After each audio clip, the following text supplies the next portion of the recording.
British council এবং কলকাতার সাহিত্য সম্মেলনে উন্মোচন হলো সরোজেশ মুখার্জির লেখা rich man poor man beggar man thief. British Council Kolkata সাহিত্য সম্মেলনের সহযোগিতায় বইয়ের প্রকাশে বসেছিল চাঁদের হাত। অনুষ্ঠানে উপস্থিত ছিলেন কৌতুকাভিনেতা অনুভব পাল, কলামিস্ট অরূপ ঘোষ, লেখক অভিনেতা জয়ন্ত কৃপালানি, ব্রিটিশ কাউন্সিল পূর্ব উত্তর পূর্ব ভারতের director Debanjan Chakraborty, Paschimbanga staff selection কমিশনের চেয়ারপারসন বিবেক সহায়, কলকাতা সাহিত্য সম্মেলনের ডিরেক্টর মালবিকা ব্যানার্জি ও অন্যান্য বিশিষ্টজনেরা। সরোজেশ মুখার্জির লেখা rich man poor man beggar man থিপ উপন্যাসটি এ মিলনের নাও উই আর সিক্স কবিতার একটি লাইন থেকে নামকরণ করা হয়েছে। গল্পের কাহিনীতে বন্ধুদের নিয়ে থ্রিলারে ভরপুর, যার জীবন ওলটপালট হয়ে যায় একের পর এক মর্মান্তিক ঘটনায়, যা সুনিপুণভাবে তুলে ধরেছেন উপন্যাসক সরোজেশ মুখার্জি। বইটা একটা আপনার মিস্ট্রি থ্রিলার, ওটা কলকাতায় সেট,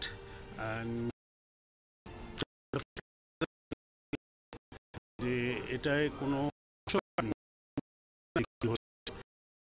বলি ইমেলে ব্যক্ত।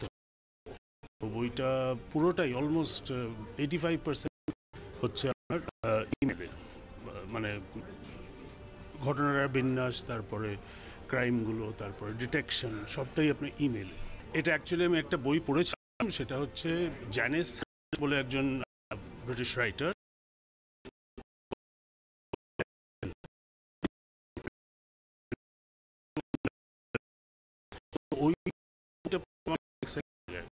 ইনফ্যাক্ট বইটা ওইভাবে চিনতে অনেক বেশি সময় লেগেছিল।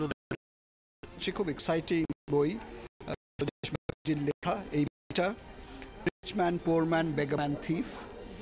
এটা একটা ক্রাইম নভেল এবং আমরা ব্রিটিশ কাউন্সিল লাইব্রেরিতে বিভিন্ন ভালো ভালো ইংরেজি বই লঞ্চ করে থাকি।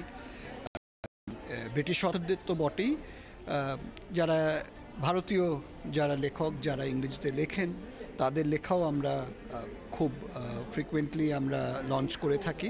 আমাদের লাইব্রেরিতে প্রচুর বই ফিজিক্যালি তো আছেই, আমাদের একটা ডিজিটাল লাইব্রেরি আছে যেটা যে কেউ যে কোনো জায়গা থেকে অ্যাক্সেস করতে পারে।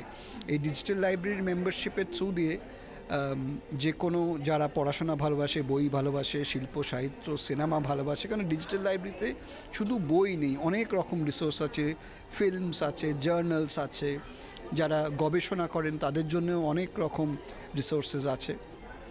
তো এই বইটা আজকে একটা আমাদের সুযোগ দিচ্ছে ব্রিটিশ কাউন্সিলের যে বিভিন্ন রকমের আমরা যা সার্ভিসেস অফার করি সেইটা সবার সামনে তুলে ধরার। একটা শহরের একটা যিনি এডুকেশনে খুব কাজ করেন, উনি একটা বই লিখেছেন, আর এইটা বইয়ের পৃষ্ঠভূমিও কলকাতায়, ওটার যে ক্যারেক্টার আছে সব আমাদের শহরেই, তো বেশ ইন্টারেস্টিং একটা জমজমাট ব্যাপার, থ্রিলার, তাই আমি খুব এক্সাইটেড। Bureau report, channel 10।